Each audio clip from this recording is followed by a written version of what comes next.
and not to ever change how you say thank you or how you acknowledge that they have given you a gift.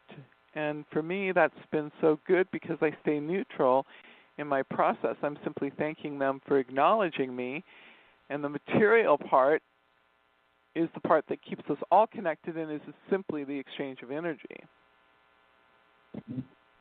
Yeah, and when you don't look at it, you see yourself as having a reaction to it, and you really don't know what that amount means to the other person. They could be being very generous with you, even though the amount might not add up to much in an objective way. So it's just a way to protect the rapport, is how I look at it. Talk about that a little bit more, please. That's a good point. Protecting, yeah, it is. It's a really important gesture that you're making to them by not looking at the money and just by thanking them for being as true to themselves as we all hope that we all are all the time. There's a word for that, actually. There's a name for that kind of donation that I remembered a second ago. It's called true donation. So it's a donation that feels true to the person who is giving the donation. And that person can find that within themselves. It's if they just meditate on it a bit. What is this worth to me? What feels like appropriate donation? And that's a good guide to give, actually. And based on that perspective, it's really not up to anyone to judge what they felt was really true for them to give.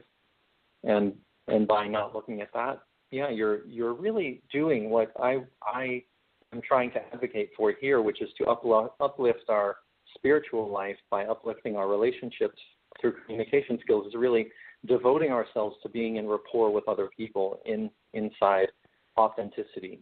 Strong boundaries, but authentic connection, authentic boundaries, authentic vulnerability, intimacy when we choose to go there with someone, but just connection, even with a strong boundary. So just always to have some of our attention on the rapport that we're experiencing with the people in our lives, and not just on the content of the things that they're saying, which in this case might be the money.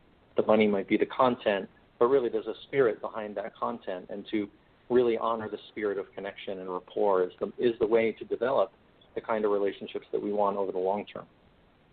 So am I unmuted now? Yeah.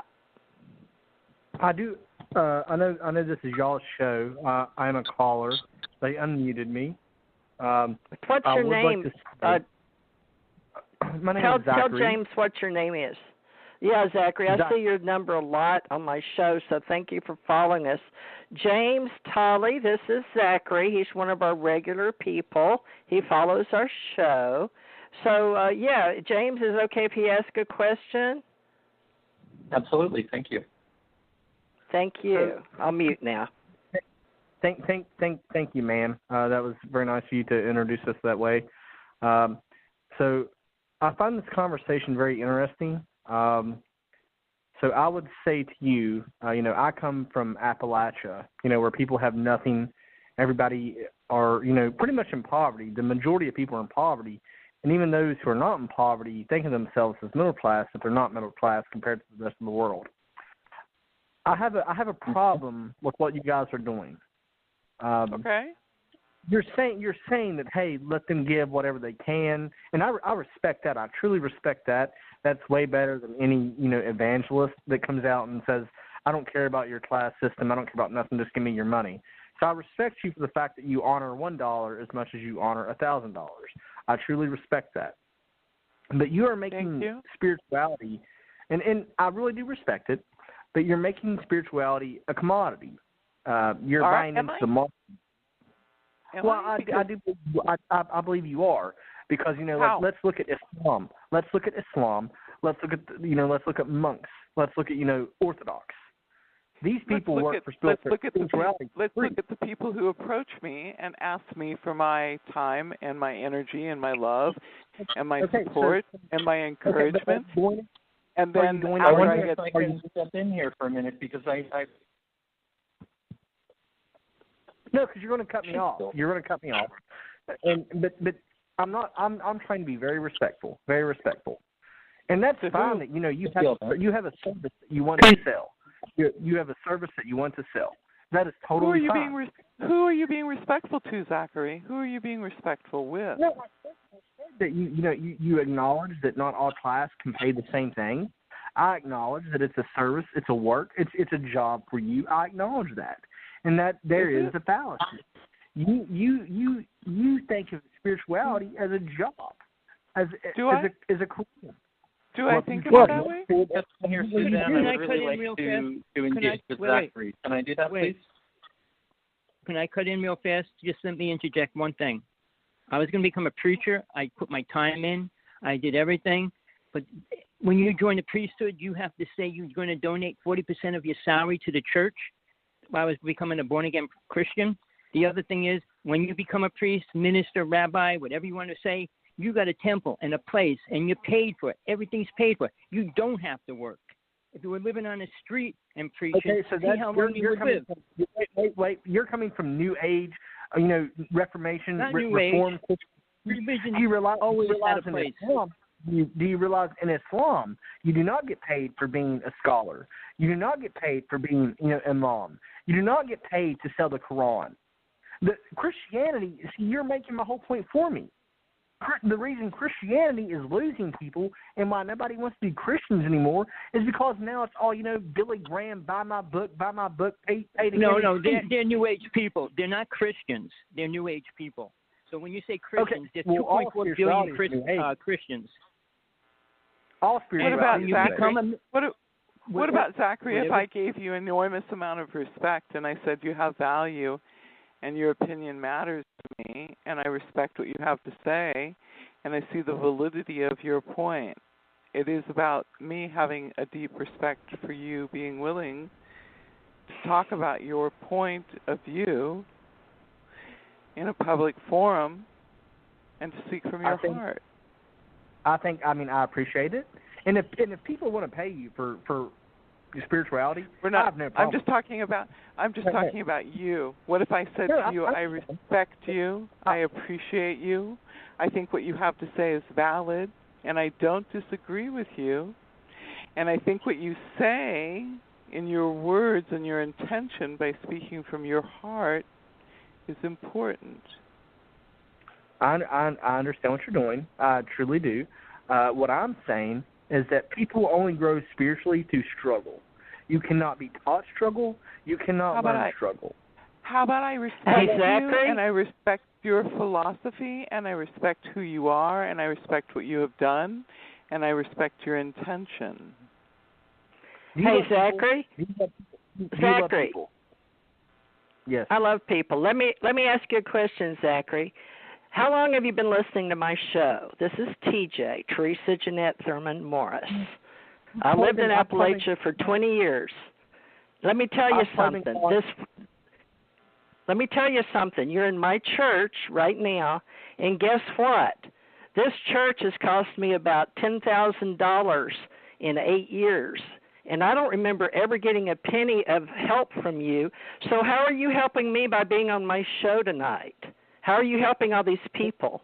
This is my love and light community. My question for you, what I would say to that is, I'm sorry that if you're saying you're in debt for your church, but what I'm saying is that when Jesus Christ walked and prophesied, he didn't ask for money, no matter what the price was. He even paid with his life. Are you asking? I've never asked you for a penny. That's why you're on here tonight, because you called in free. You're paying AT&T or somebody, but not me. You're not paying me. The person that's on. Okay, I'm sorry, Tommy. Excuse. For anybody, all right, you want to talk to me about Jesus, please go right ahead. Wherever he went, people gave to him. He didn't have to work. He didn't have to do things. People knew who he was. There's a difference there. All right? He didn't have to work. People fed him. Wherever he went, he was a gift to those people, and they knew it. All right? When I don't charge anything for anything I ever did, I give my books away for free. But that doesn't mean everybody has to do that. People need to live no matter what they're doing. Do you got a job? Do you work? Do you have a job? Zachary, yeah, you dropped off? I'm a diesel mechanic. Okay. Oh, you work on the trucks. Do you get paid He for works your on work? trucks. Of course I do, but I don't promise that my labor will set them free. But Well, why you don't you don't set up your volunteer own your work. radio show? Why don't you set up your own radio show? And share your Okay. message. Okay. Yeah. All right. Great So now it's back conversation, to Zachary. James. James. Back to James. I'm not going to Thank you. Zachary, you can still listen, but, you're not helping me tonight, so God bless you. All right. Love so, you. James, back to our communications. Well, of course, we're always going to have naysayers and people that don't agree, but I'm paying the bill to listen to Zachary talk to my guests like they're trash. So, James, help me out. Well, this is an example of a conversation that didn't end up really in the full way, I don't think, for anyone involved, right? So this is just a good modeling of the kind of conversation that we probably, actually honor greatly in how she with that was I appreciate quite a bit, and Oh, James, you're cutting off. I didn't. Oh, I'm so sorry. Me too, because we're only getting half of what you're saying. It's okay. He's one of my regular listeners, and he works on diesels, and he listens to us all the time. He's entitled to his opinion, and we love everybody. So if he believes that he's really a Bible toter Appalachian that believes in Jesus Christ, I can talk to him all day, and so can Tommy, probably Suzanne, and everybody on this show. So you go right ahead, James. We love everybody. So can you communicate how to fix this? Yeah, I would have felt wonderful to connect with Zachary just now, and I actually would go to training and connect with me. I'd really like to connect with you. So we have here someone who's communicating their upset, right? They're communicating pain, and they're doing it in a way that causes trouble, actually, for other people, maybe for themselves. And there's ways, basically, what I was talking about before, invoking the shared purpose. Invoking the shared purpose would have been a wonderful technique to use just in that time. Just to say, Zachary, I hear in what you're saying that spirituality matters to you. Well, spirituality matters to me too. Well, it didn't matter. I'm just letting you know, James, because you're talking to Zach, but he left. So I guess he got upset. Oh, I know. But left. we're listening. We're listening. I thought that was great. There's a communication story. There's a total communication story going on there. Right. And what was his pain? What was his pain he was talking about? His pain was exactly. Oh, James, your phone is cutting out so badly we can barely hear you. So I'm so sorry. It's just it's like part of a word or something. But Rich asked the question of me, what was his pain, and his pain was wanting to be a spiritual person, but doing a menial labor work and not feeling as if he was getting paid enough, and not feeling as if he was respected for his work. So there might be a conflict in his home where the person didn't understand how hard it was for him to do that work, or the people that he did the work for didn't respect him enough to give him a better spot to work from, or if the people that he actually has to live with don't respect his contribution. But his entire pain was centered in the lack of respect, lack of understanding, and lack of support for who and what he was as a person. It was really, really quite sad. And it was kind of interesting because I have gone to Africa and I've been into areas that are poor in America. And if you want to see real poverty, go to a zero economy world and you will see a type of poverty you didn't know could exist. So I'm very familiar with the issues of poverty and what's required to change that. But this was a person who wanted somebody to listen to his pain. he was not able to have a conversation that would allow anybody to